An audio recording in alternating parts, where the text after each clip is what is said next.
We're analyzing, in fact, we've been spending all morning here analyzing our latest data on Americans' views of business and industry sectors. Fascinating information here. Very simple. You simply ask Americans, do you have a positive or negative image of, and then we read them a list of 25 different business and industry sectors, ranging from the automobile industry to the oil and gas industry to the healthcare industry and so forth. Let's look at the numbers. Some positive news. Restaurants, for example, computer industries, those are at the top of the list. There's some others that do well in the grocery industry. Even banking does pretty well on a relative basis. What about at the bottom of the list? Unfortunately, Americans are quite negative on, in particular, the oil and gas industry. This has been the same for several years now.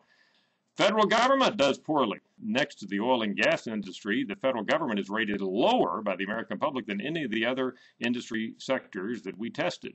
Also rated poorly are things related to healthcare and the pharmaceutical industry. We've been spending some time here on the computer looking at changes over time. 2003 was a particularly high point for these ratings.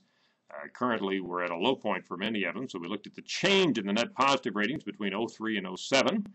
Three, and only three sectors held their own. The banking industry, the telephone industry, and the internet industry, at least as good now as they were 4 years ago. Everything else has gotten worse.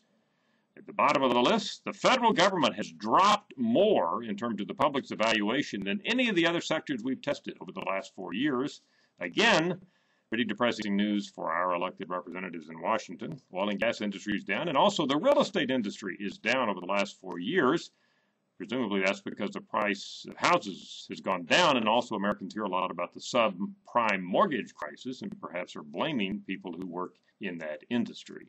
Bottom line out of all of this, I would say the worst rated industries of all, based both on their current ratings and their deterioration over the last 4 years, would include the federal government, oil and gas industry, real estate industry, and healthcare and pharmaceuticals. Join us again next time as we continue to explore American public opinion. I'm Dr. Frank Newport, Editor-in-Chief of the Gallup poll with Democracy on Demand.